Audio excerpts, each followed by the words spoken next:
tonight we have Brian Lauchner. Brian purchased his first piece of real estate in 2008. Making the leap out of the financial software industry, he jumped full-time into real estate as a wholesaler and a rehabber, gaining traction as a wholesaler. Brian expanded into other strategies, including land trades, private lending, rentals, and buying and selling on terms through owner finance. He's seen firsthand how becoming a deal architect is required to get deals done at today's seller's kitchen table.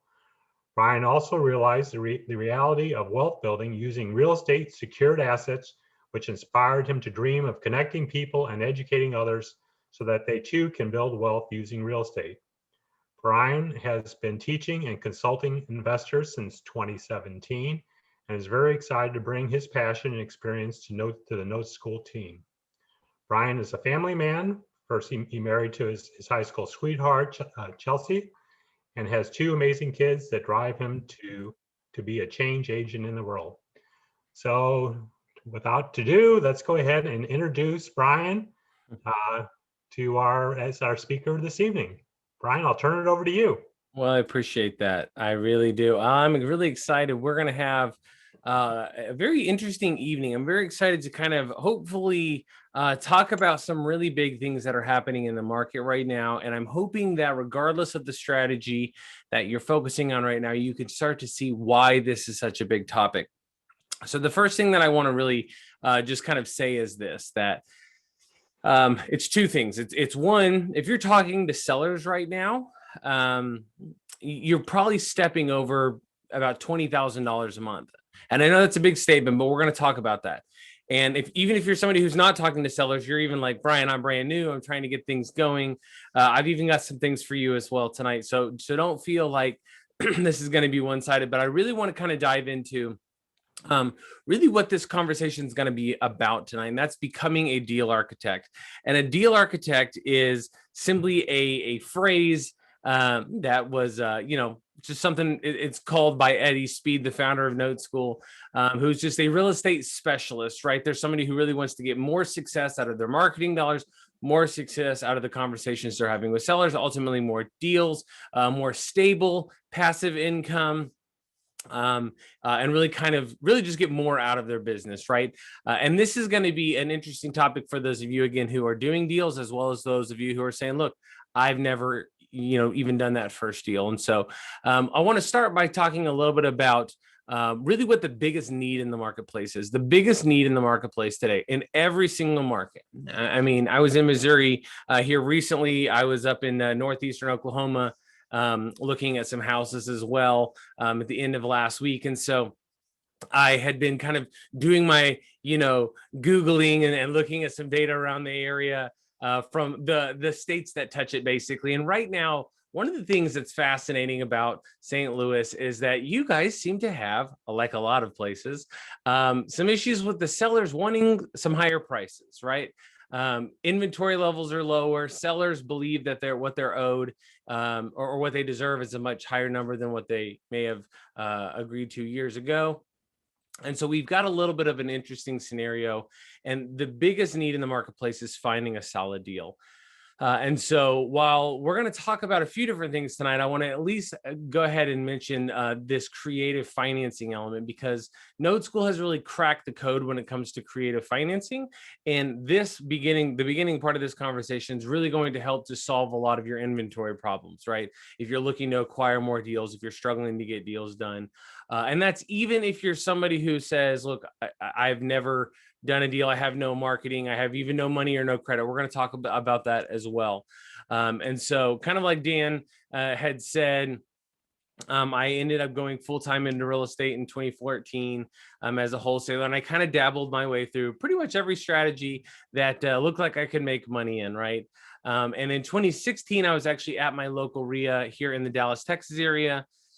And there was a speaker talking about, using creative financing, creating notes, building wealth with notes, all this kind of stuff. And it all sounded amazing. And they showed really big numbers. And I was very impressed, except for the thing that ultimately led to my decision at the end of that, which was everything he was referring to, in my opinion, was about building your wealth and tomorrow money, your retirement money. And I was newer to my full-time business, only about 2 years full-time in business. And so I was somebody who, look, I had bills to pay. In fact, when I went into full-time real estate, it's because I had lost my job in 2014. I had went into work. They said I don't work there anymore. I got to come home and tell my wife that, hey, I know you're pregnant. I know we've got a son, and I'm the only income earner in the house, and we've got a mortgage here. So I know I've got to figure something out. But we'll just take it one step at a time. And real estate seemed like the next best thing at the moment. And so it really was this moment of all this conversation about wealth building, all this conversation about, retirement and all this kind of stuff was great, but I needed to feed my family. I needed to pay my bills. I was focusing on money today. And because of that, I really didn't put too much weight into what was being said. And at the end of this meeting, the man that was speaking happened to walk by me, and I said, hey, good job, congratulations, the things you normally say to somebody. And he said, well, what do you do? And I said, I'm a wholesaler. And he said, oh, interesting. Well, if you're a wholesaler, you should really consider adding creative financing to your acquisition model. It will radically change your business. Now, keep in mind, in 2016, in my business, it was really good at that time. Like, the market conditions were perfect. Our buyers list had really exploded that year. Our marketing dollars were outperforming what we anticipated, just simply meaning that when we were spending money on marketing, we would expect this many phone calls and we would get a few over that. And so it was good. We were just taking a lot of that money and we were redeploying it, trying to put it back into marketing. 2016 was a year where we felt like, man, I'm really growing right now. We've got something going forward. We just need to keep doing deals and keep making money. And so here's this gentleman, again, talking about how much money can be made in the world. And I hear this, but I'm sitting here thinking, I don't know that I need that kind of advice right now. To add something extra to my business when my business is working, I didn't feel the pressure to change at the time. And it wasn't until about 2 years later in 2018, when our marketing dollars, the response rate started to fall. Like, we were getting less phone calls from sellers, which means we were running less appointments, making less offers, making less money. And that's in 2018 is really when I kind of put all the pieces together and said, wait a minute, this man, he might've been onto something, because the man who was speaking at my local REIA in 2016 was none other than Eddie Speed that you see on the screen there. He is the founder of NoteSchool. He's been in business since 1980, and he's now done over 50,000 deals. And so he has such a track record, and not knowing really who he was or anything like that, I didn't put enough weight into it. A lot of times when someone's got 40 years of experience, when they've done tens of thousands of deals, you can kind of give them a little bit of the benefit of the doubt that they might know what they're talking about, right? And so I find myself in this situation to where here I am in 2018 trying to figure out, what is this deal architect thing you were talking about? How were you doing some of those deals? And he basically started me in this same conversation. So what I want to do is I want to kind of take a moment to introduce to you the 6 biggest niches in the note business, because these areas are really a lot of different things that relate to the note business. And I find it easiest if we just kind of go through them all at the beginning. That way you have a better understanding when I cover certain things. So first of all, is buying properties with creative financing, buying houses on terms, right? This would be like buying the house from a seller, but the seller is the one who's going to finance it. You're not going to use a bank or anything like that. We're going to talk about why this is going to solve a lot of your problems today, and why it is a lot more common than you even realize. And then once you buy a property, you've got an asset that has the financing lined up. Now it's your home. What do you want to do with it? Well, you could flip it, you could rent it, you could do a whole lot of things with it. And ultimately, I want to show you how to turn around and resell it to somebody else using seller financing, because of all the tax benefits that are going to be associated with it, not to mention the fact that you're going to make a substantial amount more money doing it, and you'll have none of the tenants or the toilets or the turnover or anything that comes with that, right? To give you a little bit better understanding, seller financing was such a hot topic in the 90s. Eddie was good friends with Ken D'Angelo, who founded Homevestors, that all of the seller financing curriculums for all of Homevestors nationwide was developed by Eddie Speed. And we still actually have about 15 franchisees come through NoteSchool every year to really learn the rest of the side of the business. But this is kind of what started those conversations. And this is just one of the solutions, right? Then we cross the line, because once you sell or finance a property, you've created your own note. A note is just somebody owes you money, right? And what a lot of people don't realize is you can actually just start in the note business. That's actually how Eddie started, is he would buy a mortgage note at a discount and he would wholesale it to somebody else. And that's what it looks like to wholesale notes. And so if you're somebody who's transactionally driven, you're somebody who wants to make money on a monthly basis, you want to do a deal and get a fee for doing that deal, you can be wholesaling houses, and you can also be wholesaling the paper side of real estate, which is notes. Right. And then there's several of you on here who are just wanting to be passive. You're trying to find out, how can I keep a really good rate of return, but take a lot of the risk off of the table? Right. And that's what performing loans are. It's buying a mortgage that's seasoned. They've got 3, 5, 8 years of payment history. And chances are they're going to keep paying. And so your risk continues to go down. And we'll talk a little bit about that. And we'll talk about some amazing leveraging strategy that Eddie showed me back in 2016 that I just didn't appreciate, nor did I understand. And I'm going to make that very clear today about why it's such an aha moment and how I ended up on the teaching team for NoteSchool. So this is a great conversation as well. One of the other niches that really came out of 2020 was, or even before COVID, it was January 2020, there were some articles written about there's 18 million new landlords who have entered the real estate investing space in the last 10 years, 2010 to 2020.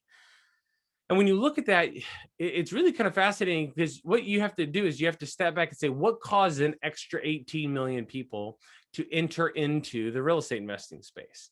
And what you find is fascinating, that it's 4 letters. It's HGTV, right? What you saw is this massive adoption from people who, they watch Chip and Joanna Gaines, they watch the Property Brothers or Mike Holmes or whoever it is, right? And they're flipping houses on TV. And eventually somebody leans over on the couch and says, honey, I think we could do this. Right? That this is a very common story that I hear. And what you see is that you see somebody who intentionally gets into the house flipping business, but unintentionally becomes a landlord. And here's why that it ended up happening is, I always give them the benefit of the doubt. Let's say they got some level of education somewhere. And I'll even say they bought a home from a wholesaler, just so that there's some margin in there. But they're inexperienced managing contractors and budgets and timelines. That $20,000 rehab budget became 25 or 35 or whatever it was. And they found themselves breaking even or potentially at a loss. And so instead of selling it, they have this idea that, well, if I put a tenant in here, they'll always pay on time and the house will go up in value, double digits every year and all this other stuff, right? And that's the idea. But the reality is, for any of you who ever owned rental properties, you know that it's not about making money over 30 years. It's about getting through that first 1 to 5 years, right? And especially in this situation, to where these originally were flips and they became accidental landlords, right? They repaired the air conditioning unit instead of replacing the air conditioning unit. And so 3 years down the road, or the furnace or whatever it was, 3 years down the road, now we got a big expense, and that was your first year of cash flow or whatever it was, right? So the point is, they're putting more capital into a property that has the same cash flow, which does what to your return on investment? It drives it down. And so what we've done is we've been able to basically target these people and say, look, I get it. You love that the real estate is what secures your investment, that, it's always going to be there. You can even drive by it on your way home from work. You love that you get cash flow whenever the tenant pays, right? Like, there's all the good pieces you like about it. And you're willing to chase after the good and just deal with the bad, which is sometimes the tenants don't pay. Sometimes there's additional repairs, putting more money into the property where the cash flow doesn't really change that often, right? And so we can approach these people and say, hey, look, what if I could show you a way to keep the returns, keep all of the good, and I'll take away all the bad? If I could show you how you could keep all the good and I could take away the bad, would you be open to a conversation of what that could look like? And that is a very easy segue into a host of different conversations, one of which is, I'll buy all your rental properties from you. You could play the role of the bank. You no longer have tenants or toilets or turnover. I'll give you that same return on investment, maybe even more, as well as the same cash flow. But guess what? You're not responsible for putting more money in, and it's still secured by real estate. And that conversation develops. Now, I obviously don't want the tenants and toilets either. And so I would turn around and I would resell it. And you kind of start to see how all this works together. And so it's a very fascinating concept, and it's a very interesting topic for right now, because for anybody who's interested in raising money, we're finding a lot of success raising long-term money at low interest rates through these landlords, basically, who are just burnt out, right? And so This is the beginning of the conversation. I want to close the conversation on this with defaulted loans, because what you're going to see is that, hey, it's been a year since COVID and people aren't paying their mortgages. And when you have millions and millions and millions of people not paying their mortgages, something has to happen. And when they're not paying, they're in default in some form or fashion. They might be in some sort of program at the moment, but at the end of the day, you could buy that bad debt. But why would you be interested in buying bad debt? Because you can make an insane amount of money, as well as take a lot of risk off the table. This is probably going to be one of the biggest conversations of the year, as you would imagine. And I'll talk a little bit about this here coming up. But let me kind of start with kind of the beginning of the story, and we'll work through it. And that way, it'll be very clear at the end of this where this kind of fits into your business. So just imagine for a second that you own a car dealership, right? You got a brand new car lot, brand new cars. You're trying to sell as many as you can, but you don't have the ability to offer any sort of auto financing. You can only accept cash, right? And by only taking cash, the question becomes, do you sell more cars or less cars, right? And we all know you'd sell less cars. And my whole point with this is that it has nothing to do with the auto industry. It has everything to do with the auto industry figured out that there's this powerful variable called financing. And if they plug it into their business model, they could sell cars on payments and they could sell a lot more cars. If they removed it, they would sell less cars. And that's the whole point here, is that there's this powerful variable that when plugged in, it works really well. Same thing with home builders. Imagine being a home builder and you can only sell to people who could pay cash. You would sell a lot less houses, right? Some of you are like, not in my area. Right now, everybody's paying cash, right? I know that it's a very common thing at the moment, right? But another great example is a furniture company. Furniture companies have really figured this out. They figured out that if we plug in this powerful variable, they can take a $1,000 couch, they could sell it for $2,000, and they could do it with no money down and no payments for whatever until your kids graduate from college or something ridiculous like this. And you will happily go pick up the couch today, not even paying attention to the fact that I'm paying double. It is what it is, right? The point is that they can sell a whole lot more furniture and make a whole lot more money simply by taking that powerful variable and plug it in. And it's the exact same thing. So the question becomes, imagine what your real estate investing business could look like if we could take that powerful variable and we plug it in, right? And so tonight I want to talk about 3 really powerful game-changing ingredients that I think are really going to benefit you right out of the gate. The first one is we want to talk about a method to pay a full retail price and still make a fortune. This is a huge deal, guys, because right now sellers, they want retail. They believe that they should be getting retail, right? I've talked to several people recently in St. Louis who they happen to be wholesalers. And I know this is a common problem, right? I know this is, and it's been a little bit of a problem for a little bit of time, right? And so it's one of these things of like, how do I go and capitalize on these leads? We're going to talk about that. We're really also going to be talking about how we can go and buy deals that no other, like our competition is not making offers on. A great example would be like the first one, right? If you get a phone call from a seller, you're gathering information and they say to you, hey, I want X price, and you know that's the retail price, you're probably not going to go spend a ton of time and energy and effort running those appointments because, again, they want a retail price. You might try to find a way to outsource that or sell the lead or something like that. But at the end of the day, you don't put too much stock into that lead because, hey, it's just not going to be a qualified lead, right? Well, that means you're not going to run the appointment, which means a bunch of other people aren't going to do the same either. And that gives me an opportunity, or hopefully soon you, an opportunity to go out and flip the script on them a little bit. And probably the biggest thing that I want to talk about tonight is earning big money today, like upfront money right now, plus a bonus cash flow for the next 10, 20, 30 years. This is incredibly important, right? This is incredibly important for 2 reasons. One, this is the number one thing that I missed. Right? Eddie says he talked about it. I don't know how I missed it. And so when he allowed me to teach one of his classes, I said, I'm going to make this super, super clear that no matter what strategy people want to talk about, you can always make money now if you want, or you can make money later if you want, or you could do both, right? And so we're really going to talk about that. And we're really also going to talk about, for those of us who are transactional, you're doing deals on a monthly basis, or you're trying to, that from that same deal you're doing, once you do it, you're done. Right? What would that look like for you in your life to do a deal, but also get several $100s a month cash flow for the next decade out of it as well as a bonus, right? And so we're going to talk a little bit about that. I'm going to show you how this is a big deal, even if you don't have a real estate and business up and running, even if you're brand new and you haven't even done your first deal yet. I'm going to show you how you can get out there, put some money in your pocket very, very quickly. So this is your typical transaction. You got a buyer, a seller, a house, and a bank. The seller is going to sell the house to the buyer. The buyer's got to pay for it, obviously, right? Traditionally, what you see is they go get a mortgage note from a bank, and the bank funds the whole transaction, and they put a lien on the property to protect that money, right? We get this transaction. This makes a lot of sense to us. So then what I want to do is I want to transition the conversation and look talking about the investor side, right? So the seller is going to sell the house to the investor.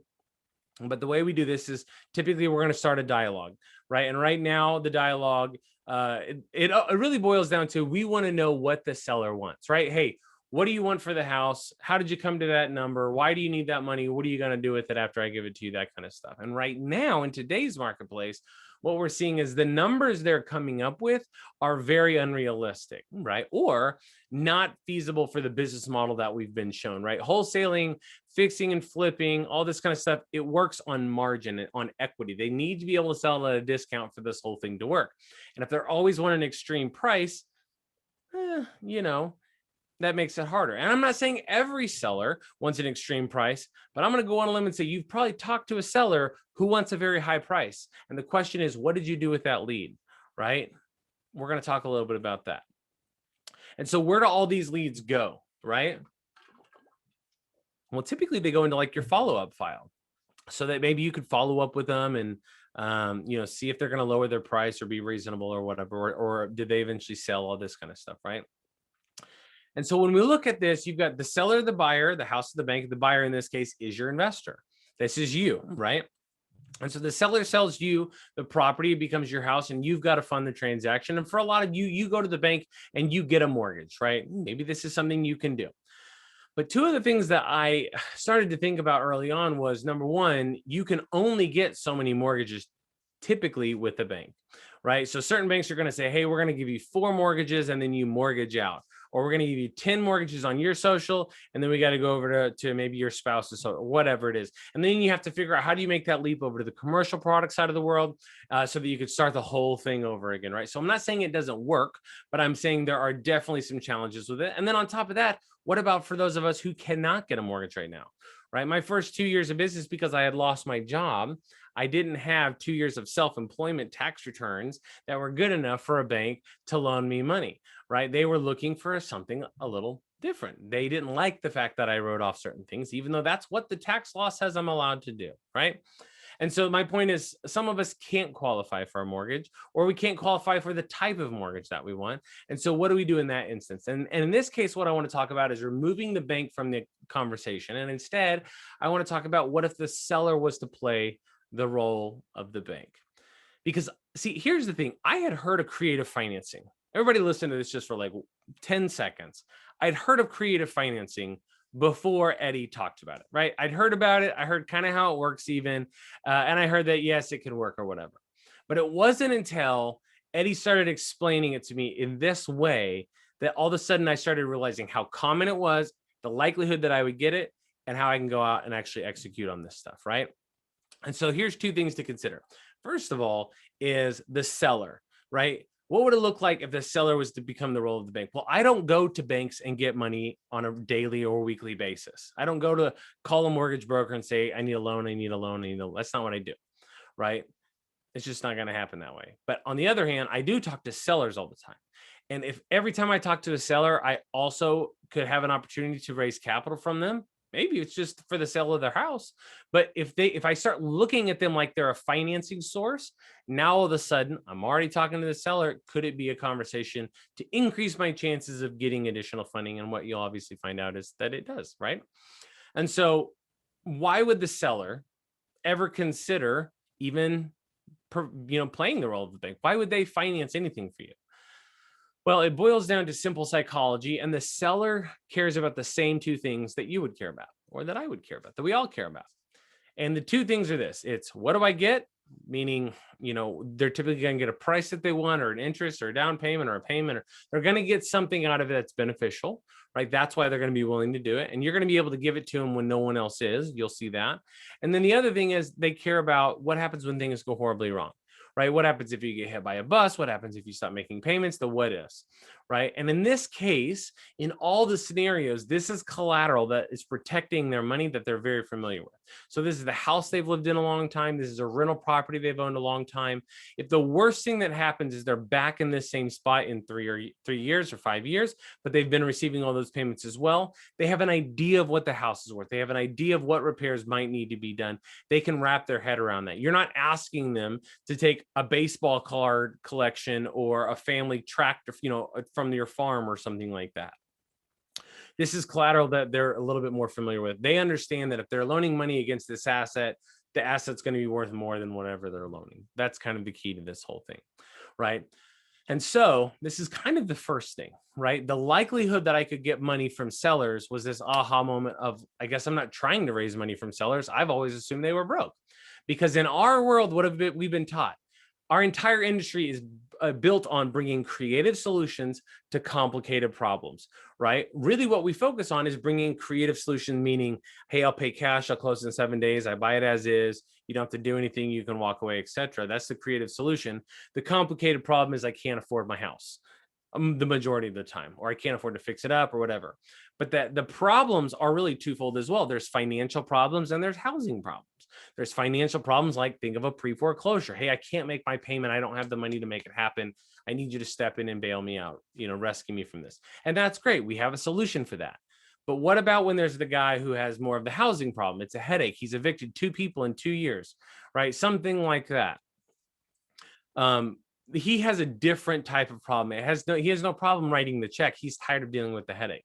And so there's all these different variables we're looking at. And one of the things that Eddie kind of walked me through was this chart right here. And this is when I really started to see how this works in my business. And I'm hoping this will be beneficial to you, because again, I'm not saying that wholesaling doesn't work or that this other strategy or this other strategy doesn't work, right?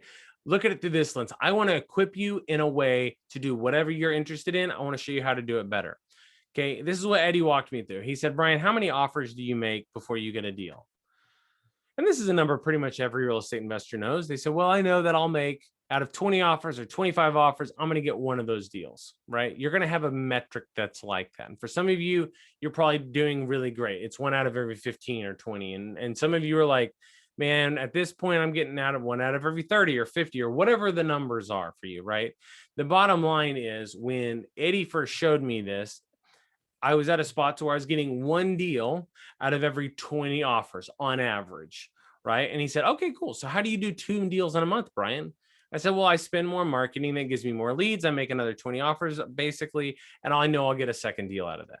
Okay, that's fine, right? The thing he pointed out though was it's twofold. One is, so you're spending more money and taking a bigger risk to get that second deal. Yes, I'm like, yeah, of course. That's what being an entrepreneur is, right?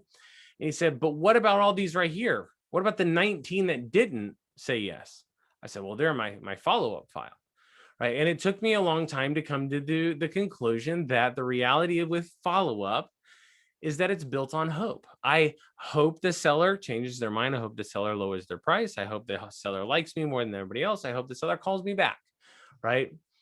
But really, there's not much else I can do other than just continue to follow up and hope that things work out.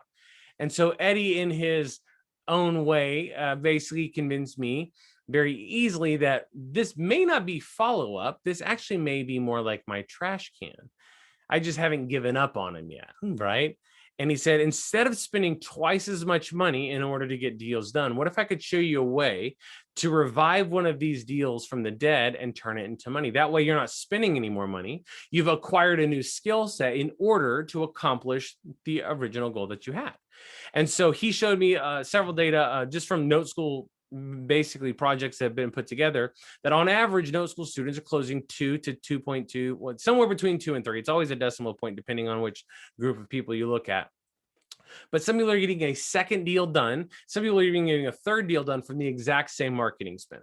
So they're not spending twice as much money anymore, but they're actually closing a second, maybe even a third deal from that same marketing, which means your overhead's still covered from the first deal, but the second deal would be pure profit, and obviously so would the third, right?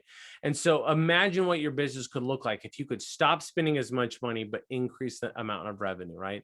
This is the key behind really the direction Eddie wants to take people, and really the direction that he took with me, because one of the things he was very clear about is he said, Brian, in this industry, it's a shiny object game, meaning that, hey, you do this thing and then somebody with a shiny object waves it around and says, you should stop doing that strategy and you should do my strategy now. And I laughed because, like, this is the guy who started as a wholesaler, started fixing and flipping, grew his fix and flip business, got into land banking, rental properties. I even owned a property management company for 6 months before I had to beg a friend to take it away from me, because I just don't have the skills to go out and make that happen. I've just dabbled in all these different things. And the reality was, because it always sounded good. It always sounded like, oh, this new strategy is the thing to focus on, right? I'm going to quit doing what I'm doing. I'm going to go and learn this new thing, right? Totally shiny object syndrome guy over here. And this is his whole point, right?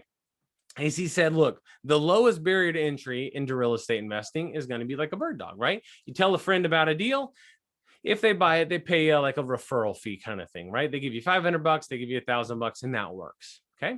And then eventually, if you bird dog for a long time, you get to the point to where you say, wait a minute, that person who's wholesaling, all they did is they acquired a little bit more knowledge on how to gain equitable interest in a property. And then they went and found their own buyer. They put it together, and instead of 500 or 1,000, they're making $5,000 or $10,000, right? They're wholesalers now. And then, as you've already heard in my story, if you wholesale enough, you're making 5 or 10 grand, but you're wholesaling to people making 30, 40, 50, 60 grand. You say, well, maybe I should start flipping houses, right? Maybe now is the time for me. I need to get involved in this. So you start fixing and flipping, right? And there's nothing wrong with any of this stuff. I'm just trying to show you the evolution, so to speak. And I say that jokingly, obviously. But the reality is, if you fix and flip enough houses, unless it is just your thing, like it is truly your passion and your skill set, inevitably, the majority of flippers I've ever talked to, because I flipped a decent amount of houses, it boils down to, I got to find a way to be more passive. Like, I want to find a way to just be more passive, stop running around town so much, juggling all this stuff. I want to be the landlord. And this is normally where people settle in. And there's nothing wrong with this. Okay. Here's my point, though. Eddie will tell you that it's okay to stop here if you want, but there really is this other way of looking at things. And it's through the lens of becoming a deal architect. And a deal architect has nothing to do with quit wholesaling and become a flipper, which is what I did. Quit flipping, become a landlord, which is pretty much what I did. Instead, it's a deal architect really is just going to acquire a different skill set, a different level of knowledge to allow them to be better at whatever it is they want to do. So if you want to be a better bird dog, this is how you do it. Same thing with being a better wholesaler. And this is a perfect example is, I can wholesale a house, but one of the things that is fascinating about being a deal architect is, as my eyes are tuned in to more of my surroundings. It's like if I went and I bought a red car and I'm driving that red car home from the car dealership, I'm magically going to start to notice the same red car all around me, right? Is it because I bought a red car? No, it's because my brain is now tuned into things that are that relevant to me. And it's no different in real estate, right? I started noticing deals that I was passing on. This is why I started with, you've probably stepped over $20,000 this month, because the reality is you're passing by deals without even knowing it. So here's a house in Flower Mound, Texas, which happens to be the town that I live in. I know this market very well. And there was a for sale by owner sign in the yard. What are you taught to do when you see a for sale by owner sign, right? You call it. And so I called it up and I go through my whole spiel and I say, my name is Brian, I'm an investor and I pay cash and I can close in 7 days and all this stuff, right? And it was about a 2-minute phone call because he was like not interested. It was pretty quick, right? And so I go back to my house because I just saw it and called it. I didn't have any data on it or anything. So I go back and I pull up some comps. And I'm like, okay, it's about 190 based on square footage and the limited information I know. It probably needs about 20 grand. We'll see if that's true, but this is where I'm going to start. Now I need to figure out what he wants for it. And so I called him back, and honestly, I waited a couple of days. I was kind of hoping maybe he'd forget who I was. You know what I mean? Like try to give it some room since it didn't go so well the first time. And so a couple of days later, I called it back and I took a different approach. And this approach was, hey, I saw your sign. I wanted to kind of get a better understanding of what are you trying to accomplish, and ultimately, what are you wanting for the house, right? That's kind of how it started. And in this scenario, he happened to be somebody who actually wanted to sell or finance his house. And the reason that he didn't give me any time in the last phone call was because I offered to pay cash, which he knew he wasn't going to take, right? Because he happened to be an investor. He happened to be quite seasoned, actually, and he knew what that really meant.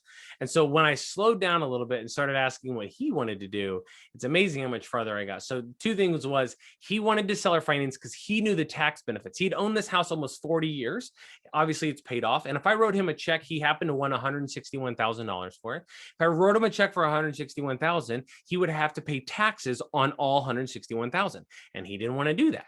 So instead, what he said was, I really want to sell or finance so I could take a small down payment and payments over time, but that payment over time is also accruing interest, making me more money. So I'm paying less taxes, but I'm also going to make more money in the long run. It's a great way to work the system.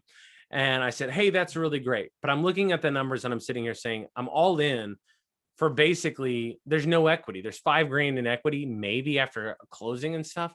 I really don't know that it's going to be worth the headache to try to rent this thing out and keep a little cash flow. But being a wholesaler, I had access to buyers. And you know what I know as a wholesaler is there's a buyer for everything. And so all I did as a wholesaler is I said, all right, let's figure out what these numbers really need to look like. I looked at the inside of the house. As you can see, it's not horrible, right? It needs a little updating, of course, but guess what? It's actually in pretty decent shape, right? And all I did is I took this deal, I took the financing element that he wanted, I packaged it all up. He wasn't going to take a low enough cash offer that it would work as a wholesale deal right out. And the cash flow wasn't exactly strong enough to incentivize me to say, hey, I'll do this. But what I could do is I could take the house and I could take the financing and I could take it to another buyer and say, pay me a $7,000 fee and I'll wholesale you the house and the financing. And so this was an extra, which $7,000 is not the end of it's not a game changer. But the point is that this is a deal that every other landlord apparently who had already talked to him, they passed on the deal, right? Every other flipper wasn't going to make it happen. The wholesalers in the area weren't making it happen. Why was I able to allow so much time to go by and still get the deal? Because I just looked at it through a different lens. And that was kind of a benefit that really started to give me that confidence that, oh, this isn't about changing what I'm doing. This really is what he said. Like, it's going to make me a better wholesaler. Or when I started fixing and flipping houses to be able to secure the financing from the seller and just need the gap funding for the rehab, right? Maybe that's the way you approach it. And specifically for landlords, especially if you want to build a portfolio, I don't care if you have $1 million in cash sitting there. If you're putting 20% down on properties right now, it could be beneficial to have the seller, the seller of that property provide the financing. And maybe you only have to put 10% down, maybe 5% down, maybe $5,000 down, or even no money down, right? The point is that it can take that capital stack that you have and help you build a substantially larger wealth, all by simply approaching the thing you want to do, just simply approaching it in a different manner, right? And so the reason I tell you this is that, again, in 2016, when Eddie was talking about this, and I'm like, I don't really see how this fits in my business. I'm not focusing on wealth. I'm focusing on, I need some money right now. I didn't really need to change much in my business because, again, I had a very, focused plan and it was working. But by 2018, all of a sudden, my business needed a new result. And so I had to take a new action. And I think what happened in most investors' businesses in 2020 was they have that realization of, what I was doing really isn't working anymore, or the market conditions have shifted, whatever it is. I might need to consider changing on my action so I can get the result that I want to, right? And my hope tonight is obviously to kind of bring some value and hopefully bring you some tools and resources that are going to help you make that decision on if this is going to be for you. Because the one thing I want to make sure I'm very clear on is right out of the gate, I said, you've walked over $20,000 this month. The question or that statement only applies if you're somebody who's looking to make some money today.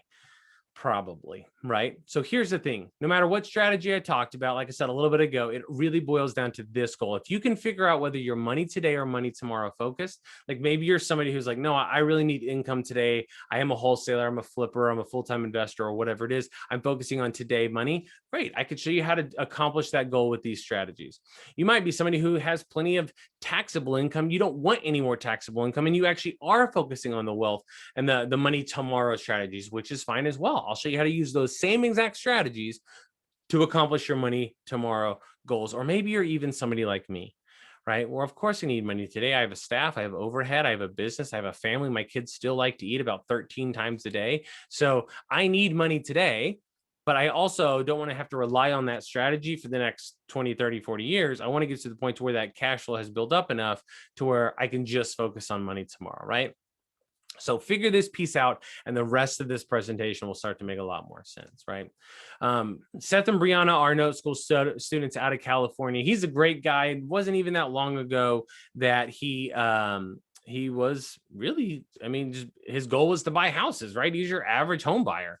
Nothing crazy about it.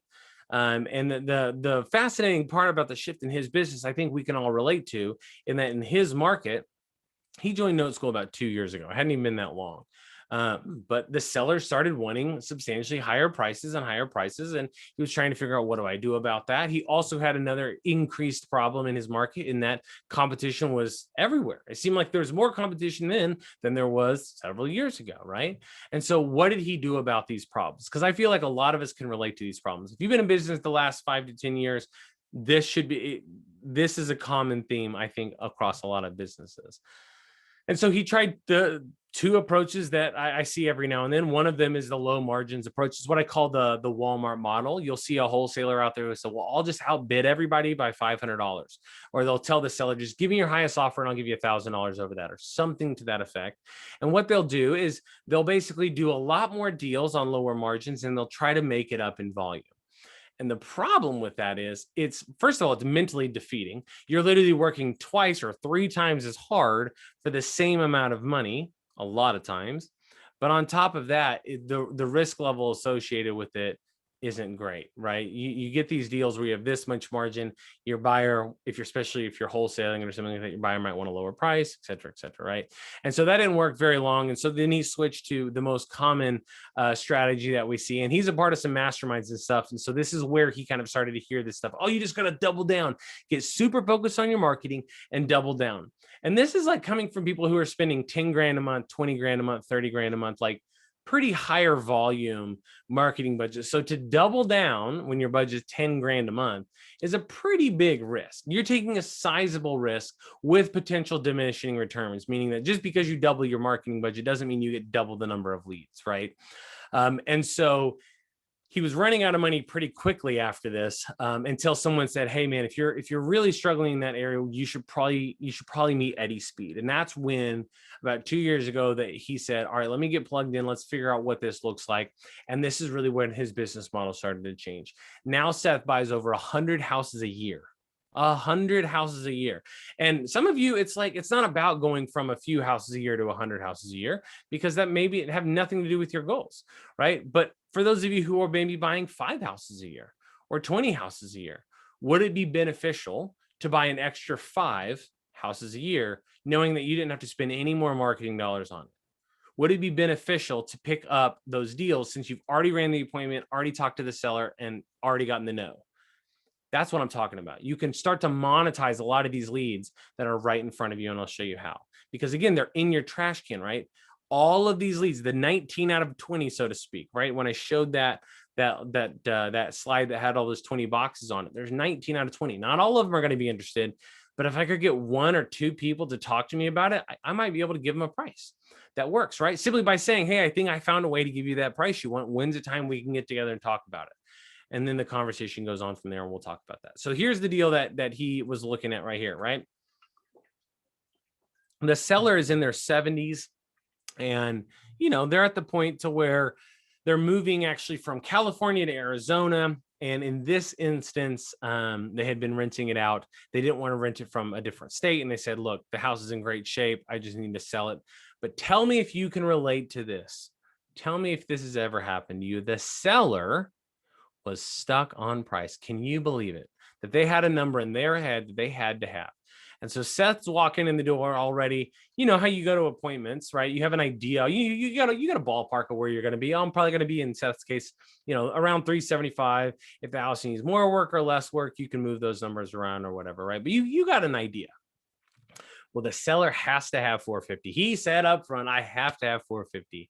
And this is where the conversation had to change, because Seth knew no matter what, as adamant as he was about this price, Seth had to approach this in a different way. So Seth did say, well, I could give you 375 cash, or I have a way to give you the 450,000. What I need to know is, what are your immediate cash needs, right? And this is all a part of what Eddie calls a talk off. See, Eddie's from Mississippi, so he says things in a very interesting way sometimes. We call them Eddieisms. And the thing about Eddieisms is they actually make a lot of sense, right? And so he uses this talk off, as he calls it, which is just simply a logical, rational conversation with a seller to help them see that the math is in their favor. And this is going to be beneficial in order to make it happen. In this case, Seth starts to talk off because Seth has to get the seller to say yes to seller financing. And so he starts the conversation saying, I can give you the 450. What are your immediate cash needs? And in this case, this is a free and clear house that the seller of the house needs $50,000. Right? His immediate cash needs, meaning, hey, what's the kind of money you're going to need over the next 30 to 90 days? It's 50 grand. Now, in this instance, this is a very interesting thing to point out too, because it's like the seller will tell you they need or they have to have a number, but if you'll approach this in a very logical, rational way, and you'll just have a conversation with them, they'll end up telling you the real number they actually need. So in this case, the seller needs 50,000, and it doesn't even matter what it's for. It could be for medical bills, debt, college tuition, whatever, right? He truly needed 50 grand.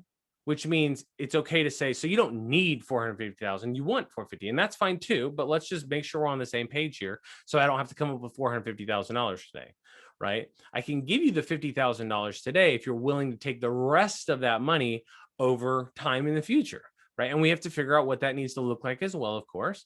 But the bottom line with this one, and this is where I think you'll get a lot of sellers to say yes to this for this reason. The seller was willing to take the money over time. What they weren't willing to do is take a discount of any kind. See, if you're a smart acquisition person, when you're talking to seller, a lot of investors, they don't want to bring up the elephant in the room because maybe you might just maybe give the seller an idea that screws up your whole deal. Why not just bring it up for them? So one of the smartest things you could do is you say, hey, why don't you just list this thing, right? And they might just list it, right? But chances are they've probably already thought of that. And the only reason they're talking to you is because they don't want to list it. And that's when they're going to tell you, there's no way I'm listing this up. I need 450 and I'm not paying real estate commissions. Or they'll even tell you, I'm not going to list it for 450 and then we get 440 and then I got to pay real estate commissions, right? So they're going to give you the answer for why each strategy isn't going to work. They can basically come to their own conclusion, and you're going to help guide that conversation. But the bottom line is we need to figure out what's going to help this seller. What else do you need, Mr. Seller, in order to make this thing happen? And in this case, the seller happened to be in their 70s. To agree to a 30-year loan isn't going to be very beneficial. So they said, look, we get it. Let's wrap this whole thing up in 10 years. You'll have all your money in 10 years. And this is the kind of deal that, look, it's just going to require a deal architect to get it done. You're not going to be able to pay wholesale or something else. It's going to require a different approach. Now, write this down because here's the key to this entire thing. It is not about the price you pay. It is about when you pay the price. See, the thing that Seth knows that a lot of other investors don't know is the price is irrelevant. We can give you whatever price you want, Mr. Seller. It's just about when we're going to give it or how we're going to give it to you. And we're going to have that discussion, right, to make sure that there's a solution that works there. But step one is we can give you the price. So he's going to be able to get the seller $50,000 today. His seller's going to get $400,000 tomorrow. And we're going to talk about how tomorrow looks, right? And so the objective here is to get this step done. Then the next step is to figure out all the terms, right? Now, if you did the first part right, which is just, it's a very simple, logical, rational conversation, they've really given you a lot of the ammo. So for example, what you're going to find is that when a seller, once the seller financer is willing to, if you give them the price that they want, they will give away the farm on all the terms, right? They're not going to care about the terms. And I'll make this very, very apparent to you in your own life without even knowing you. This is going to be like a magic trick almost, right? Because it's like this. Imagine just think about when you bought your home, right? So I bought my home with my wife. My real estate agent at the time said, hey, there's a house that's exactly what you're looking for. Let's go look at it. We walked it. We made an offer, right? And we negotiated back and forth on price until we came to a price that worked. We said, great, let's do this deal. I went to the closing table. And what did I not do? I didn't call up Wells Fargo or Bank of America and negotiate the terms, did I? I didn't call and say, hey, page 36, section 7B, I hate that. Take that out of there. Because Wells Fargo would be like, no, we're not going to. Go to another bank, right? The point is, I was getting a house for the price that I want, a payment I could afford. And I said, whatever the terms Wells Fargo has, it is what it is. And I'm going to agree to them. And I really know this because so few title agents tell me all the time how few people actually read any of the closing documents, but specifically how few read any sort of mortgage document. And so it's really kind of a fascinating thing of like almost this little social experiment to really prove, no, really, if you give the seller the price they want, they won't care about the terms. And so let me kind of walk through some examples here. Because in this case, he's owed $400,000. The seller's owed 400 grand. And Seth has to have another rational, logical conversation of what does this need to look like, right? And so he's going to say, hey, I want to make a payment to you every single month. If I paid you around $1,000 or so, would that work? Right? And the seller in this case said yes, which tells us that this has nothing to do with the payment. Sometimes the sellers will tell you, I'll do this if you can pay me $835 a month, because that's how much money I need to supplement my income. Great, we have a payment now. And it's really about that person needs that payment. In this case, this seller needed the price, right? And they really needed the down payment. And so what Seth did is he plugged all the information into an amortization calculator over a 30-year period, got to an 1111 payment at 0%. And at the end of that conversation, you're saying, look, but really there's a balloon at the end of this. And in 10 years, we're going to have it refinanced. Well, in under 10 years, we're going to have it refinanced, paid off, or we're going to sell it. Now, a lot of you are like, I would never accept 0%. That's right. You're an investor. You would probably never accept 0%. But even in this case, the seller was okay with taking 0% because this had nothing to do with an investment, right? If the seller said, no, it has to beat out my Vanguard account, I've got to get at least 5%. Okay, fine. I can give you 5%. What I can't do is give you everything. So if I give you the 5%, then I can't give you the 50. We need to make that number change. Or I can't give you the 450. We've got to change one of those numbers. This is a math problem that has to add up at the end. Right. And so we've got to make sure the numbers match. And what you're going to find is when you start to have that dialogue, it's amazing how fast they bounce back to say, no, it's fine. I'll take 450 and the $50,000 down. See, the key, I think, where people who have tried creative financing, where they screw up in the past, is all the delivery. It's all the approach with the seller. They're still in sales mode. Just go from a logical, rational conversation, go out, try to help somebody, present the options. We don't care which option you choose. They all work for us. Just choose the one that's going to work for you. You can have the parts that you want, and I'll take the rest, right? And I don't care which one it is. And so the bottom line is Seth now has 10 years to get this deal figured out. And what he's going to do immediately, now that he has a house and he has the financing, he can do whatever he wants, right? He could live in it, he could rent it, he could do something else with it. I don't see how he could really flip it, but I guess that's a thing. But instead, what he's going to do is he's going to turn around, he's going to resell it to a very unique buyer that we call a penalty box buyer. And he's going to resell it at a higher sales price with a bigger down payment, right? And a higher interest rate. And we're going to talk about that as well. Because one of the things you're going to find out is that these buyers are twofold. First of all, 90% of the time, these buyers pay between 6 and 10% interest. Right. So in this case, it happened to be 7%. The reason it's 90% of the time is because the interest rate is what you're solving for. We don't pick the interest rate. It's what comes out of what they can afford. And you start backing out taxes and insurance and stuff like that. And it typically falls between 6 and 10%. Well, that's going to make the payment, obviously, that means the payment's higher, right? If the payment was lower, the interest would have been lower. But if Seth agreed to something, then the penalty box buyer is also going to agree to it. So 30-year amortization, the penalty box buyer has 10 years to refinance it, pay it off, or sell it. And we're going to help them accomplish that goal without any sort of problem. So when Seth resells this, I told you he sold it at a higher price. And when I say a higher price, what we teach is we say you could teach it at, or you could resell it at the top of retail. What you can't do is you can't go sell this thing for 600 grand because one day it will appreciate for 600 grand, or it will appraise for 600 grand. That's not really a thing. You can't do that. But you could sell it for 475 because if you got 5 appraisals on this thing, it would probably appraise for 430 to 480, somewhere in that window. And you could sell it at the top of that. Now, I'm going to pause here because a lot of you, I guarantee there's at least one person who's still hung up on the fact that Seth put $50,000 into this deal. I don't have $50,000, Brian. I could not do this deal. This isn't relevant to me. Here's the thing. Seth happened to have $50,000 of his own money that he put up on this deal, but he put it up because he knew he was going to get it back in 30 to 45 days. But here's the key. Seth now knows that if he doesn't want to put up his own money, he doesn't have to. We can always leverage someone else's money, right? And think about an investor, right? If you want to borrow $400,000 on a $450,000 house, you might find an investor to do it, right? But from a risk perspective, you really want to incentivize somebody to give you that money. So if I could show an investor that for $50,000, they can be in first position and control a $450,000 house, do you think they'd be incentivized enough to loan me the money? Yeah. So raising that kind of money, the down payment money, is actually the easy part. We'll talk about that. It's called subordination. And anyway, the bottom line is Seth's going to put up his own money.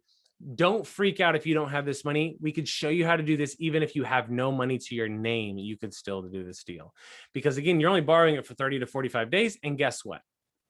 The penalty box buyer you resell it to is the one who's really cashing you out. The buyers today have more money than you can ever imagine, and we've got data to support it. It's really, really kind of fascinating. But $75,000, that's not even 80, that's not even 20% down, right? For the buyers that we're targeting. And there you go. Now Seth is going to be owed 400,000. And the reason Seth was even asking for 75 grand was because Seth needs money today. $25,000 today, to be exact. And so you've got your acquisition on the left there with the lower interest, the lower payment. You've got your disposition over here on the right. You know, he resold it at the higher payment. And that's what gives Seth his cash flow, right? That difference. He's getting $1,500 a month in cash flow, all on a deal that he paid retail on. And what's really crazy that people don't realize is in 10 years, this have started to pay off, right? So in 10 years, everybody will owe less on their mortgage. Well, the guy who lives in the house, let's say it hasn't been 10 years. So let's say we wait all the way to the end of 10 years. We get all the way to the end of 10 years. And on the last day, this buyer says, oh, Seth, okay, I'm ready. Let's refinance. Give me a payoff, right? And there'll be a third party who manages all this. And that third party is going to produce the payoff. And they say, okay, you owe $343,000. But Seth paid 0% interest. So Seth owes less because his mortgage paid down principal only. So it paid down substantially faster. So Seth only owes $266,000. And what people don't realize is Seth has a bonus check of $76,000 sitting out 10 years in the future that he's going to get as a third payment, basically, all at one point. So here's how this looks, right? So Seth is going to go ahead and make $25,000 today plus 1 year of cash flow. His first year makes 43 grand. Then he's going to get $18,000 in cash flow every single month, every single year until it refinances, it pays off, or the guy sells it. Up until that last year, that's when we know it's going to happen. And the last year, he gets the cash flow plus a check for $76,000. Therefore, Seth turned this deal into $287,000, all in a deal that he had to pay retail for, and all in a deal that really everybody else was going to be a substantially lower number, right? There wasn't a wholesale deal here. You can't buy a house for $450,000 and wholesale it for $455,000 to somebody else, because they're not going to have anything to do with it, right? I guess one theory could be maybe you could list it. Maybe, I don't know. There's probably a way to make money, but my point is it's not $25,000 worth of money. It's not $18,000 a year, and it's definitely not $287,000. And the only reason I tell you this, right, because it's not even about the numbers, right? Because these are some big numbers. This is a killer deal, by the way. In my opinion, this is a fantastic deal. I show you this deal for two reasons. One is I'm trying to show you the spectrum. This is a free and clear house with a huge down payment, right? There's a whole other side of the spectrum that I'm about to show you. But the reality is, have you missed a deal like this? Right? I mean, have you talked to a seller who wants a high price? Have you ever heard a seller say they have to have a certain price and you don't know what you're supposed to do with that? If you could turn that into 5 or 10 grand, I know you'd be happy. So why not acquire the skill set that can help you turn it into 25, 50, 100 grand, right? Because now Seth's making money today, but with no extra effort, he has cash flow for years to come.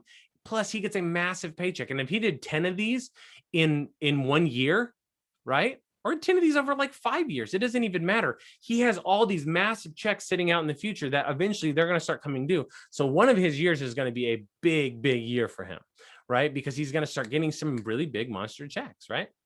And so, like I said, think about your leads. Think about the people you've talked to, or maybe you're someone who's never even acquired a property yet because you're struggling in this area where sellers want so much, right? But this is a deal that's a free and clear house with a huge down payment. I want to show you the other side of the spectrum. Here's a house that it's a 0 down VA loan and she's lived in it for 10 months. How much equity could possibly be in a house if you put no money down, you bought it for retail, you put no money down, and you've only made 10 payments, okay? I'm going to show you, I'm teaching a class on Saturday I'm going to invite you guys to. I'm going to show you that it works no matter what the situation is, whether they have a mortgage, whether they don't have a mortgage. Here's a house with absolutely no equity that probably none of you guys would have known what to do with. And I'm going to show you how we're going to make $20,000 on it today, plus $5,000 a year in cash flow every single year, all by simply approaching this from the, the approach of being a deal architect, right? This is a deal making 6 figures that, again, this is in your trash can. This is a deal we bought with no money down because they have no equity. We helped this seller big time. And, if you just go crazy and did 10 of these, even if it took you 10 years to do 10 of these, man, these things start to add up. And my biggest point to this is how common these are. You're literally, you know these sellers.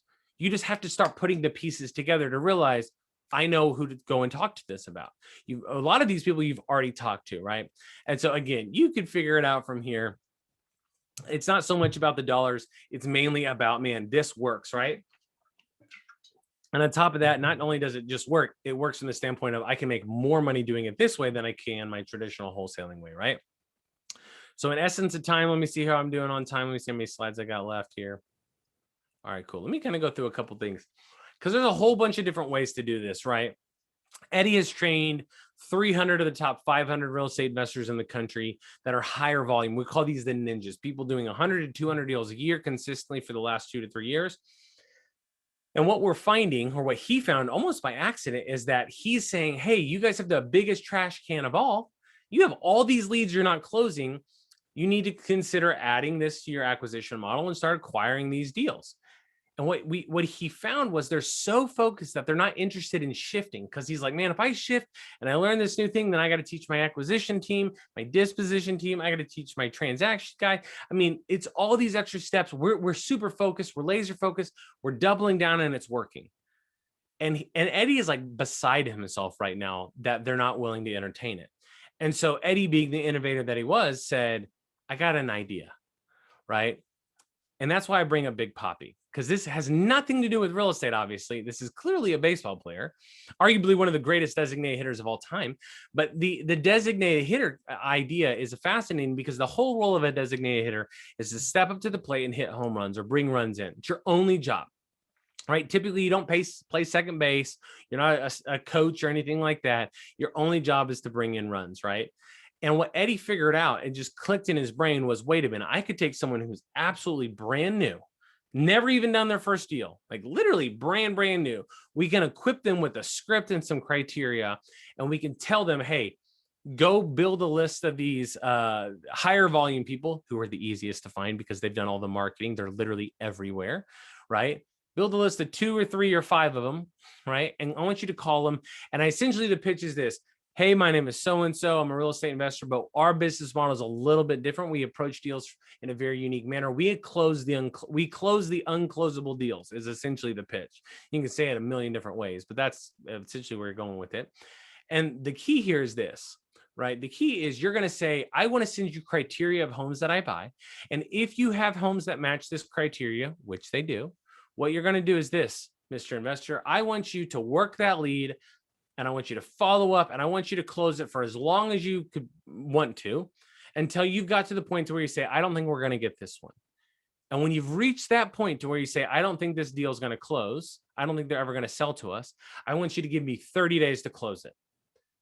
And if I can close it in 30 days, I want to share in the revenue. It costs you nothing, but it would be free revenue if I was able to do it. It'd be free money for both of us, right? And let me be super clear. This is somebody else, not you. This is why we can do it with a brand new person. We can take somebody else who's launched a real estate investing business, spent a ton of money on leads, went out, run all the appointments around town, talking to the sellers, gathered all the information. What does the seller want? What does the seller not want? What is the condition of the house? We know everything we need to know about this deal. And all we need you to do is step up to the plate as a designated hitter and take this real estate deal and hit it out of the park. That is the key. with this designated hitter. And the craziest part is it works so well. It's even working people like myself, like real estate investors who they're already doing deals, they're wholesaling. You're starting to turn around and say, maybe I should add this to be almost like a side revenue stream where I'll go out and I'll close other people's deals just because I understand the creative financing realm that actually works, right? And so this is really fascinating. And especially right now, since you can generate dozens, if not hundreds of leads from your house, because they've already done all the legwork, you would literally just need to say, here's the criteria. Just send me the ones that you think are dead and then give me 30 days. And if I can't close them, guess what? They're your leads again. I totally revoke my rights to them. It's all yours. I won't ever call them again, right? I just want an opportunity. But it's fascinating how quickly the conversation can spin when you're able to call those leads and say, hey, I'm with whatever this company is. I think we found a way to give you the price you want. I'd like to sit down and talk about it, right? And we'll see if we can come to an agreement. Again, this is just, I love it because it's so within reach for literally anybody, even if they're the most brand new person ever. You don't need any money. You don't need any credit. You don't even have to spend any money in your marketing. You literally just need to be shown how to go find these deals in somebody else's trash can. And by finding them in their trash can, you can basically go out, obviously structure a winning offer that's going to work for the seller, work for the higher volume investor person, as well as work for you profit-wise.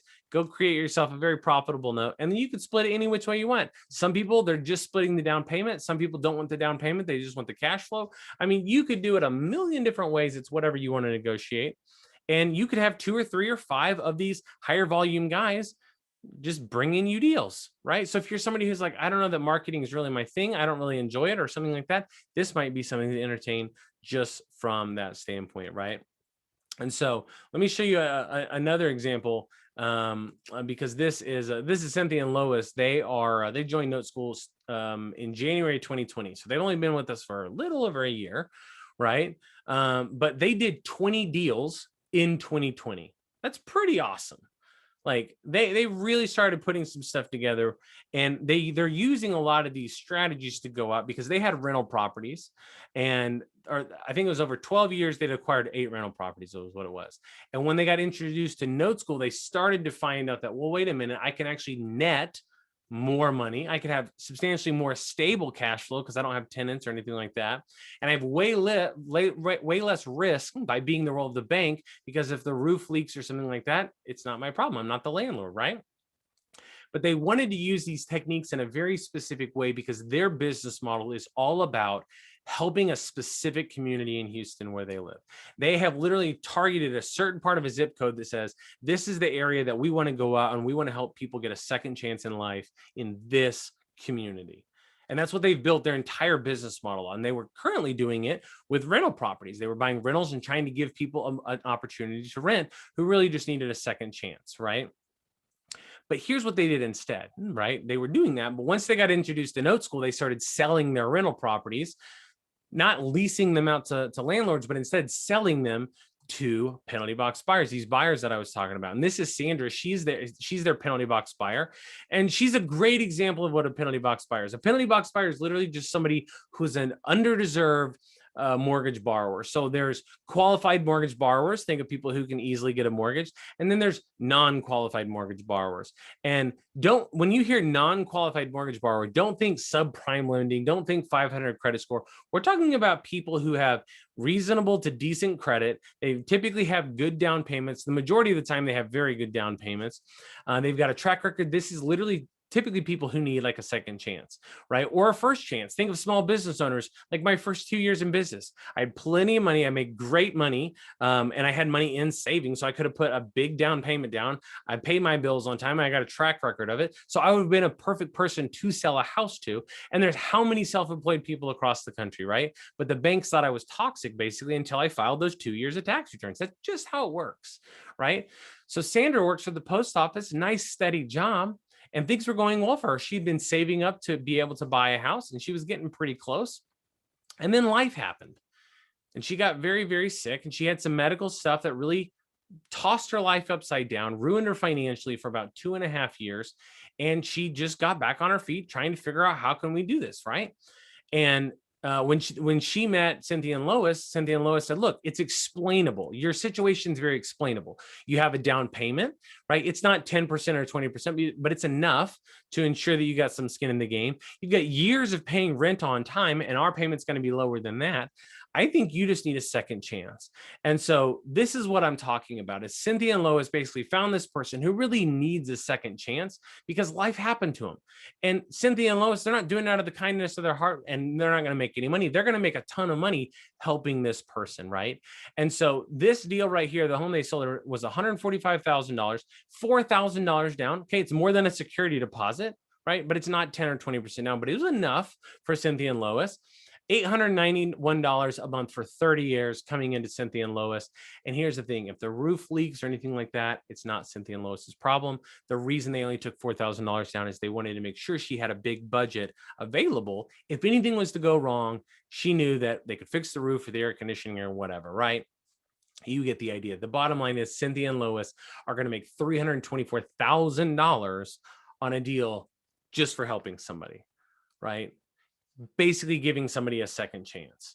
This is really what their entire business model is really based around, right? This is one of those things of like, so many people want to do, like, it's so much bigger than just one deal, right? You really can create some positive change in some people's lives. And what's crazy is you can make more money doing it this way than like the traditional real estate way. But if you're wanting to, if this is like a goal of yours, this is part of your vision, you want to create like ripples of change in your community or your family or your lives or whatever that is your business equipped in a way that it has the resources and strategies to go out and actually accomplish that, right? It wasn't until this started singing in for Cynthia and Lois, they started realizing we can help way more people. And of course, it'd be better to sell a home to somebody than it would be to rent to them, right? And so you kind of get the idea. The bottom line with this is Cynthia and Lois figured out this can be simple with some help. They literally just, you got to understand how to go out and give the seller a full asking price if they want it while winning big on terms. You've got to also identify any lost opportunities that are going to generate these profits from other people's trash cans even, right? And then ultimately, you just got to learn how to set up your own bank. You got to find your buyers, which that's the easy part, as you'll find out, and then create rock solid notes that are going to build consistent income for years. And this is all on the front side here of creating your own notes. And this has been the majority of the conversation because it's twofold. Right now, again, NoteSchool's really cracked the code when it comes to getting creative financing done. Like, it's a lot more common than you would imagine, and you'd be shocked how many people will say yes to it. The second part of this, though, is not just addressing the industry problem, but also introducing to this is how notes are created. This is how seller finance notes are created. And if you want to know about the note business, now you understand where they came from. And I can introduce to you, what if you just want to skip all of that and you just want to buy a note? Because you could actually go out and buy a performing note. For example, let's say Sandra has been living in that house for 4 years, been paying the payment every year, every month on time. And now Cynthia and Lois want to sell that note because they need the cash to go and buy another property and do it all over again, right? Cynthia and Lois would sell that note at a discount, and that's a performing note, right? So to give you an idea, when we look at a note, it's any kind of asset, but the bottom line is you always start with the value of the asset, $48,000 in this case.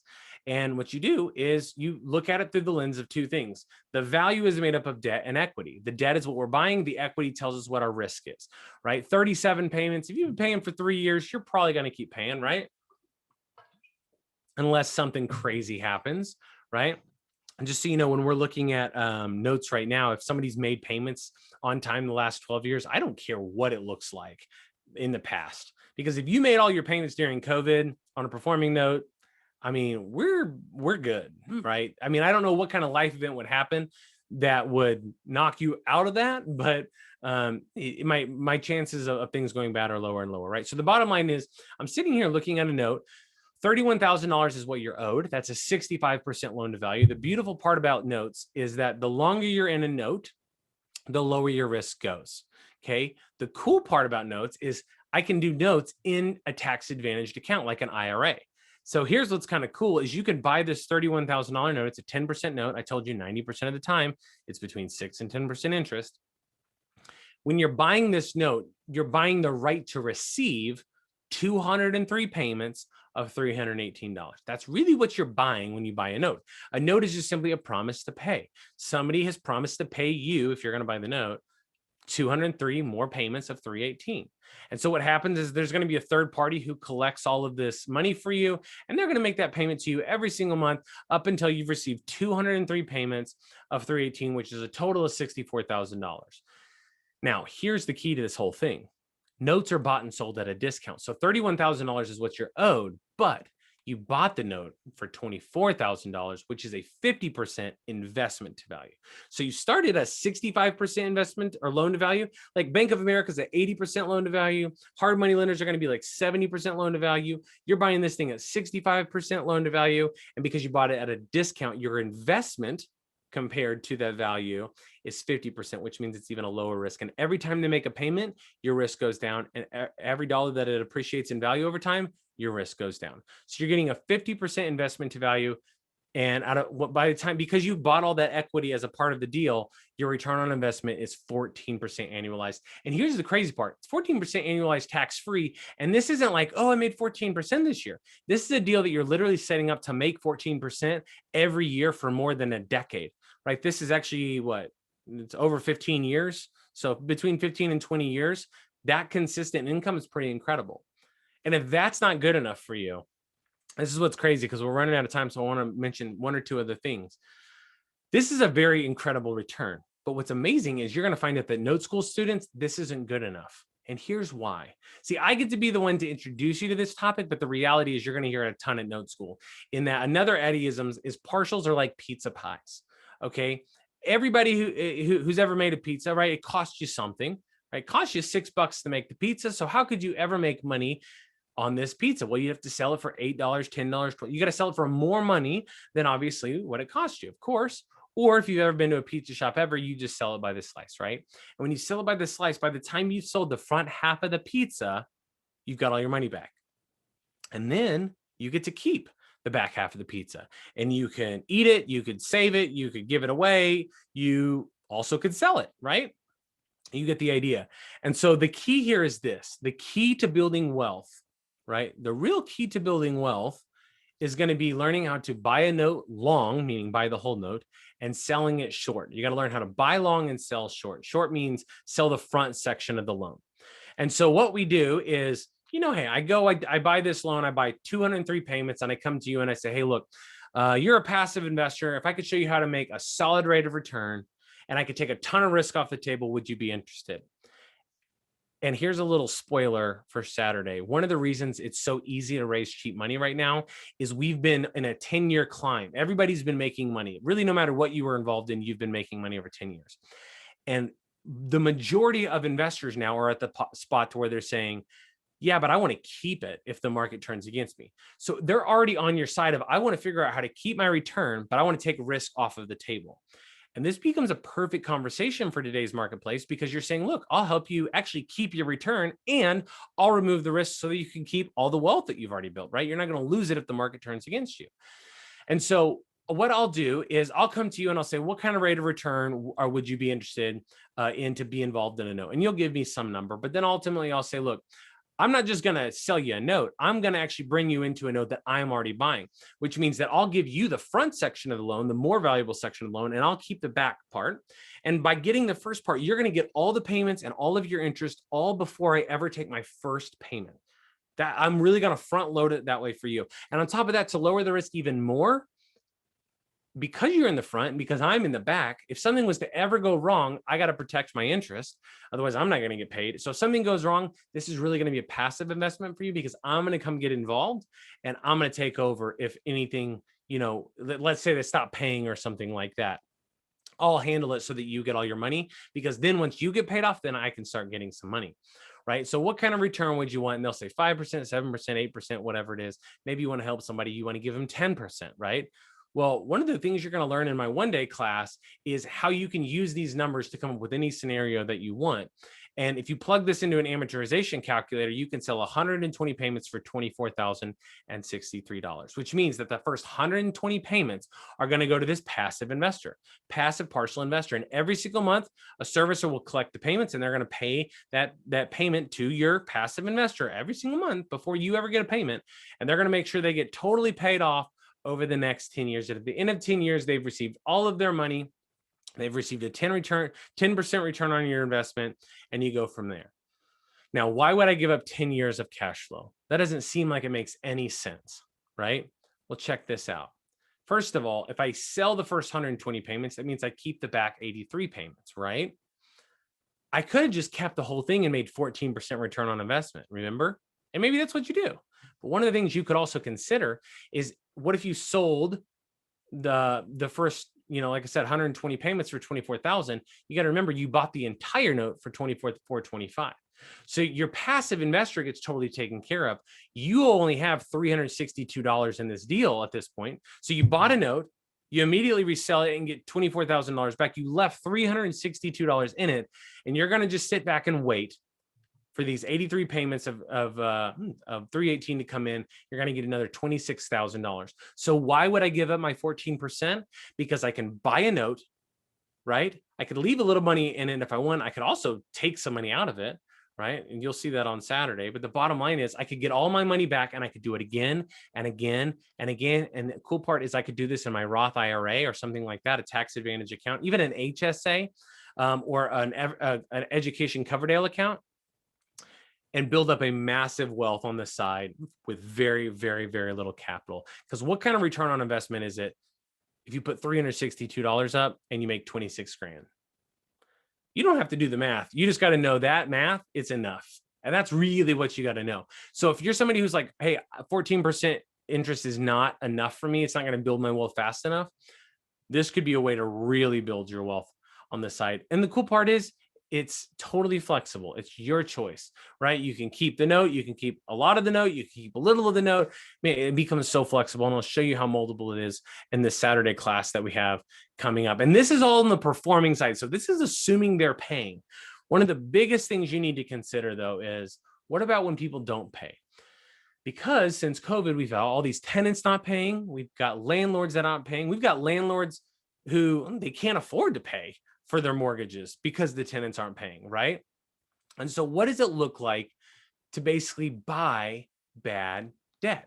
And why would I be interested in that? See, if you look at the housing business, right, we've got a bunch of houses out there that are ugly and distressed and troubled, and we're going to buy them. We're going to fix them up, which increases the value of them. And we're going to sell them, and we're going to make money. So if you can fix and flip a house, why can't you do it with the paper side of real estate? And that's what this is. A mortgage note that's not paying is just troubled or distressed or ugly, whatever you want to call it, right? I want to show you how you can add value to it on your computer screen, as in, like, you don't have to go to the house. You don't have to manage contractors. You don't have to do any of that part. You just have to rework the paper side of the real estate. That's rehabbing the note. And by doing that, you fix and flipped the note.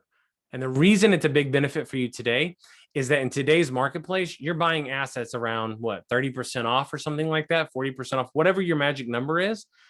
And that works. That's what's crazy, is this model works. You got all this room, and I'll just use 30,000 or 30% as the example here. But in that 30%, you have all the equity you need to make your fee, the closing cost. If you're going to wholesale it to somebody, their profit. It's bananas. Here in Texas, we've got buyers all over the place paying 85 cents on the dollar for a rental property, which is, I never thought in the world that would actually happen, but it's happening, right? And it works. So don't stop doing it. What I want to tell you to do, though, is consider, what if, on top of that, or in replacement of, if you wanted to, consider going in through the note business, buying the bad debt, because you can buy it at 35 cents to 55 cents on the dollar. And if you end up foreclosing on that house, right? Let's say the average time to foreclose is 6 months. Okay, great. If it takes 6 months before you can actually go and, take that house down, and then you want to turn it into a rental property, then you want to wholesale it, then you want to fix and flip it, then you want to do whatever your strategy is. Non-performing notes is the easiest and probably cheapest barrier or path into every strategy in the real estate business, for the sole reason is we make our money on the buy. Everybody knows you make your money on the buy. And if you don't know that, let me tell you one more time, you make your money on the buy, which means the bigger the discount you can get, the more money you can make. And really the advantage here is because there's so much less competition in the note space, it is so worth considering going in through the paper side for the sole reason of maybe I want to end up with the house, right? So this is a fascinating conversation. There is a monster amount of non-performing notes out there, but there's an eviction moratorium, so they can't quite foreclose. So what does that mean? That means pressure is building and building and building, and there's going to come a time in the next, hopefully 6 months, to where it's going to be a tsunami. Just to give you an idea, this was out of Wall Street here a couple of weeks ago. FHA delinquencies, this is on March 24th. Delinquencies are 17.5% in the 30 major metros. This is just FHA though. This isn't Fannie, Freddie, like this isn't the other lenders. This is literally one lender. And some of the other ones are even worse than this. But this is before COVID, the number of delinquencies they have, and this is obviously after. There's just going to be a ton. I believe, I'm the optimist though, I believe that a lot of these will work out in some form or fashion. They'll modify them, they'll sell their house, they'll do something, but there are going to be a ton of people, just like in 2008, who are in forbearance programs. And even though they signed a bunch of pieces of paper saying that forbearance is not forgiveness, they know they're going to have to pay it back. There'll be news. It's going to be on the news that people, I didn't know I had to pay it back. I'm telling you now, it's going to happen. And so it has to be a conversation you entertain. This quarter is so important to pay attention to, because the moratorium as of right now is the end of June. And if that date holds true, then there's going to be a big wave coming out of that. And on Saturday, I've got a class coming up. I'll walk through it quite a bit more. And that's kind of where I want to kind of wrap up the class here, is that regardless of kind of what your strategies are, my goal is to help you take that next step on whatever that journey is you're on, right? For some of you, it's just about learning how to be able to pay retail or get certain terms that maybe the bank wouldn't give you. Some of you have trash cans full of leads that you really just need to go out and start to revive some of these. You paid money for those marketing dollars. You need to start monetizing them, turning into some things, right? There's a whole host of stuff. And then obviously, some of you, it's just time to consider the note business, right? I waited way too long to take this stuff seriously. But when you're the bank, you might notice a trend about banks. Banks seem to always make money. Banks seem to have it all together, and banks don't seem to lose. So what do they know that we don't know, right? Again, I don't need you to stop doing anything that you're doing. I want to equip you with more resources and skills and tools to be able to accomplish your goals faster, or to go farther than you've ever gone before. I think you'll be absolutely surprised how beneficial this can benefit your business, or how beneficial it can be to your business model, regardless if you're brand new, even if you buy 100 houses a year. So I want to invite you to come to Golden Notes. It is a one-day class that I teach from 9 to 3:30. It's this Saturday, right? And it really is a whole class. It's a whole day that allows me to really unpack all this content. And what we do is we use case studies that show you kind of the steps. This is what we've learned about from a teaching standpoint. People are able to relate to it a lot. How did you get into it? What did you do to it? How did you get out of it? Right? What were those steps to be able to make that happen? We're going to talk a lot about how important it is. How do we get the seller to say yes to seller financing? And how, when we say it the right way, it's amazing when you use logic and reason and treat people like human beings. It's amazing how much farther you get. And obviously you'll be able to get terms that you'll never get out of bank, right? You can't borrow a loan at with zero money down. Typically, you can't get 0% interest from a bank. You can't get no payments for 6 months from a bank, but you can from a seller.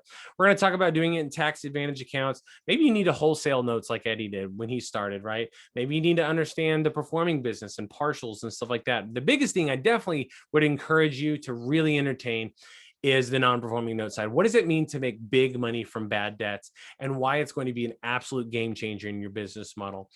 Just for showing up, I'm going to give you 2 books.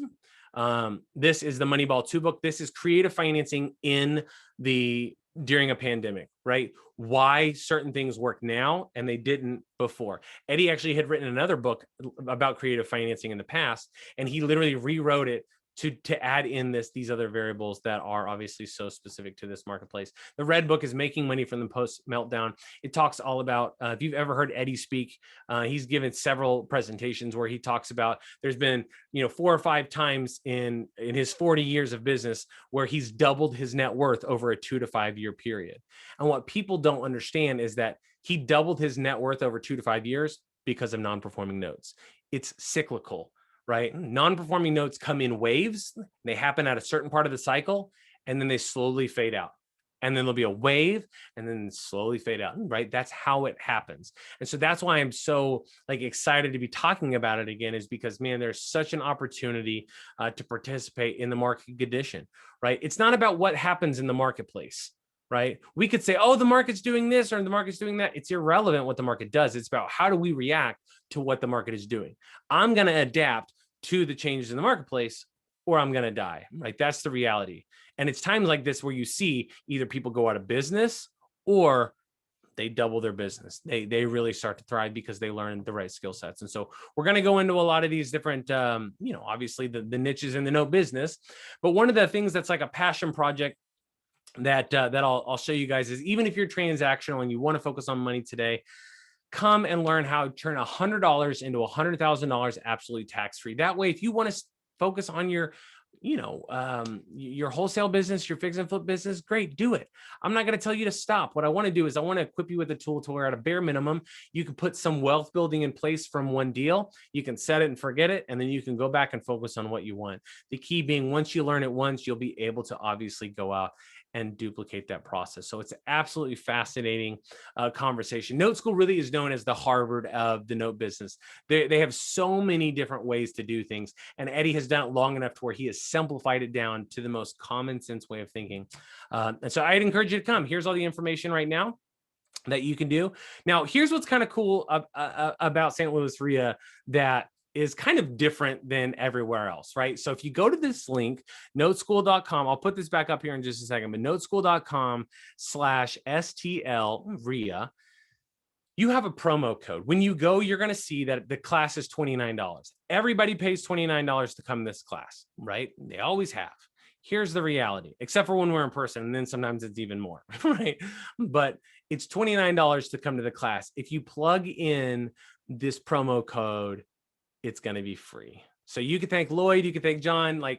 It's just the relationship they have with NoteSchool. We know that a lot of St. Louis REIA members are already NoteSchool students, and so I would encourage you to come. It's going to be a fun day. You can get signed up using that information, but this allows it to be free, which is great for you guys. Right. I'm going to be teaching it regardless, but I'd love to obviously invite you guys to come out. It's going to be a fun time. And here's the key. Saturday is built a little bit differently. I've been sitting here talking for almost 90 minutes now, and Saturday is we're going to be a lot slower. And on top of that, it's going to be a lot more engaging. I want to know, I want to engage with you. I want to solve your problems. I want to hear your questions. I want to make sure you're walking away from that one day with a very clear direction for what you're wanting to do. Right. So I'd encourage you to get signed up. I don't know if we have any time left or not. I'm happy to stick around for questions if you guys have them.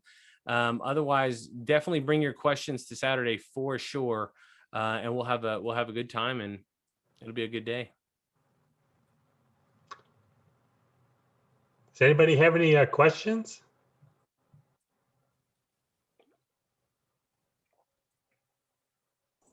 I have a question. Yes, go ahead. My name is Brenda. I didn't hear you mention anything about contracts. So here's why. I'm not a lawyer, but on Saturday we talk about contract structure, but you're never going to hear me or even Eddie say, here's what needs to be in your contract, right? What you're going to see at NoteSchool is they're going to point you in the right direction, but they're not going to say, here's a contract, because that's how, honestly, you get in trouble. But what you can do is you can just get in contact with Eddie's attorney or a nationwide attorney or a local attorney and we can kind of give you the guidance of here's who you're needing to connect with, right? And here's some even attorneys that really, based on whatever the type of thing you're talking about is, that specialize in that, right? We have no problem pointing you in the right direction. I'm not going to write a contract or tell you what to do, and neither is Eddie. Okay, thank you. but contracts are important, and I make that very clear on Saturday as well. Does anybody else have any other questions for Brian?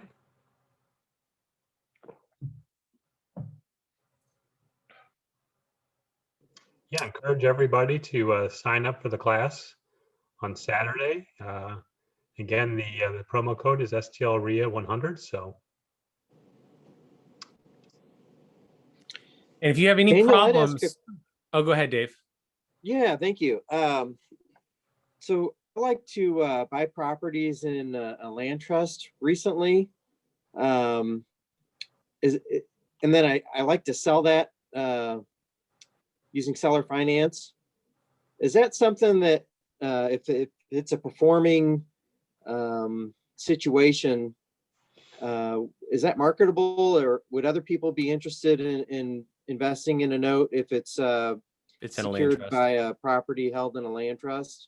Yeah, it's not as valuable as like a land contract or some other vehicles. But yeah, it works, right? There's always going to be a buyer for something. One of the things that we're going to stress on Saturday is there's 6 main variables that give a note value. And the more things you can do to make your note valuable, the more you have the likelihood of saying, oh, I'll just offload this and get my capital back, and just create a cycle out of that. As you would imagine, there's people in this industry who it's like they wrote the contract on the back of a pickup truck, and now they're trying to sell that note, and it's just not very attractive when you see a handwritten contract on, essentially a napkin. It's not as valuable as a legitimate contract or, the legal structure that protects everybody. So. Sure. Thank you. Yeah, you bet. And I was going to say too, if you guys have any, or I guess I could type it in, if you have any problems registering or anything like that, because of the promo code thing, we don't really do that. And I was telling John and Lloyd about that too earlier in the week, that we're having trouble with the promo code thing because it's not something they typically do. But if you have any issues, it won't make it 0 or something like that. Feel free to reach out to me, and I'll find a way to get you registered for free still. Even if I got to do it directly through GoToWebinar or something. But there's my email address in the chat. It's brian@noteschool.com. And just reach out and let me know you're struggling to get set up. And then definitely reference that you were a part of the St. Louis REIA thing. Otherwise, I'm going to be like, why is this person wanting a free class? So, yeah.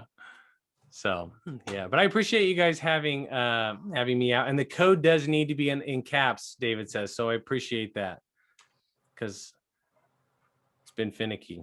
So I look forward to seeing you guys on Saturday, and hopefully tonight was fun. You learned some things, and we'll dig into more of it on Saturday. Great. Thank you very much, Brian. And again, thanks for everybody for coming out tonight. And again, we got several good programs set up for the next few months, and look for your emails. And hopefully we'll see you guys on Saturday or at our future meetings. So again, thank you very much, everybody. Thank you, Brian. Thank you. Thank you so much. See you guys. Have a good one. Good night.